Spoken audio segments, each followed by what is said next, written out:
नमस्कार प्यारे दोस्तों, आज हम पढ़ने वाले हैं वन पथ पर, जो गोस्वामी तुलसीदास जी द्वारा रचित श्री रामचरितमानस के अयोध्या कांड से संकलित है। आज इस पाठ की व्याख्या को करने वाले हैं।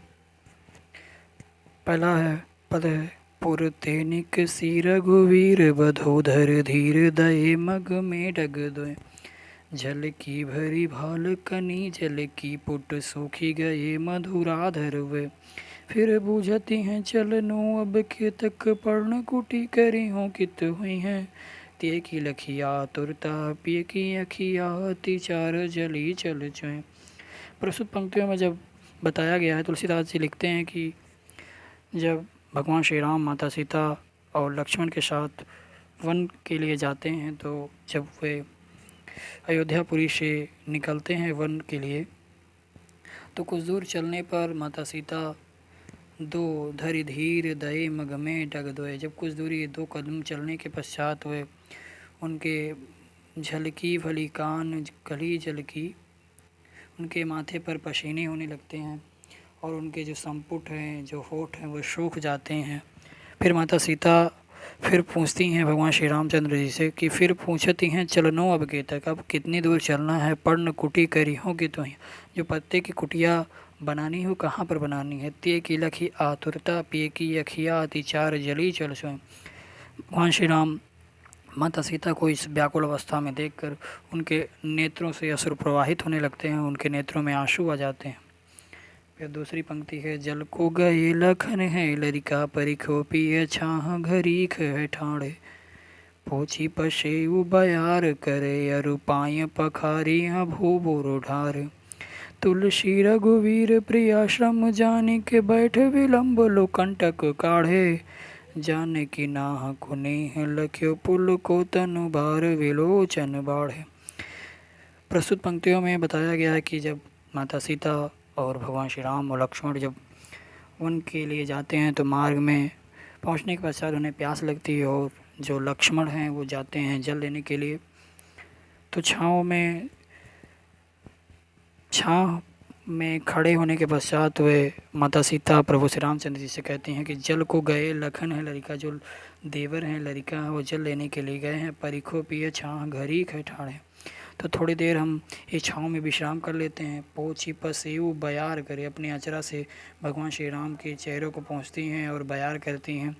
आरुपाय पखार या भो ढारे, और पायों को अपने जो भगवान श्री रामचंद्र जी के पाँव थे वो छाले पड़ गए, तो उसे अपने आचरा से पहुँचते हैं। तुलसी रघुवीर प्रिया श्रम जान के, तुलसीदास जी लिखते हैं रघुवीर भगवान श्री राम अपने प्रिया यानी अर्धांगिनी सीता जी के प्रेम को जानकर वह थोड़ी देर बैठ जाते हैं और बैठे विलम्ब लोकंटक काढ़े, थोड़ी देर वहाँ बैठ जाते हैं। जानकी नाह को नेह लख्यो फूल को तन बार विलोचन बाढ़े। भगवान श्री राम माता सीता के स्नेह को देखकर उनका शरीर पुलकित होने लगता है और उनके नेत्रों में अश्रु प्रवाहित होने लगते हैं। तीसरी पंक्ति है रानी में जानी अनजानी महापबि पाहन हूँ तो कठोर ही यो है। राजा हूँ काज या काज न जाने कहूँ तिये को जिन कान कियो है। ऐसी मनोहर मूर्ति ये बिछरो कश प्रीतम लोग जियो है। आखिन में सखी राखी वे जो गए इन्हें कि में को वन बास दियो है। जब वो एक नगर में पहुंचती हैं, तो वहाँ 2 सखी आपस में वार्तालाप करते हैं कि रानी में जानी अनजानी महापब, रानी में जान गई, हे सखी मैं जान गई जो रानी कैकेयी हो कितने कठोर है।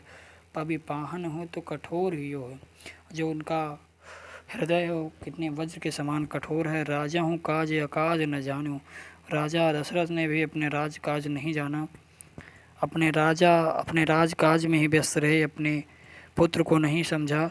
कहूँ तिये को जिन कान कियो हो, जो ऐसा कर दिए वो उनको नहीं करना चाहिए था। ऐसी मनोहर मूर्ति ये ऐसी सुंदर मनोहर मूर्ति हैं, बिछड़ो कैसे प्रीतम लोग जियो हैं। इनसे बिछड़ने वाले, जो इनसे प्रेम करने वाले लोग थे, वो इनके बिछड़ने के पश्चात कैसे जी रहे होंगे। आखिन में सखी राखी वे जोग, इन्हें तो आँखों में बसाने योग्य वे ये लोग हैं। इन्हें किम को वनवास दिया, इन्हें किन कारण वनवास दिया गया है।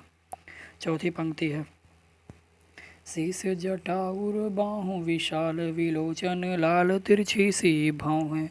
तून शरासन बाण धरे तुलसी वन मार्ग में सुठी सोह। सादर बारहि बार शुभाय चित तुम त्यों हमरो मन मोह।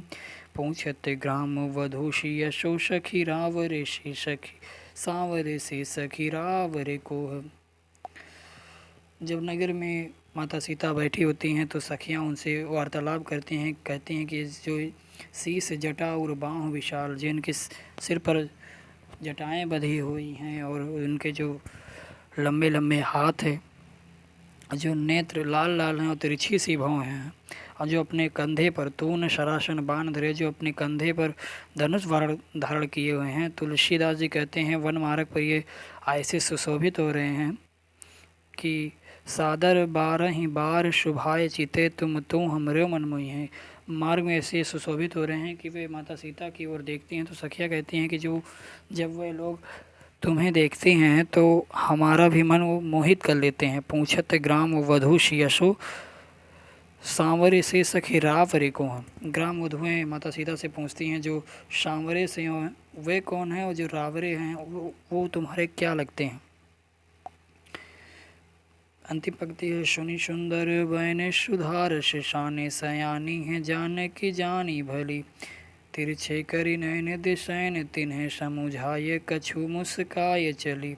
तुलसी त्यही अवसर सोहे सभय अवलोकित लोचन लाहुवली।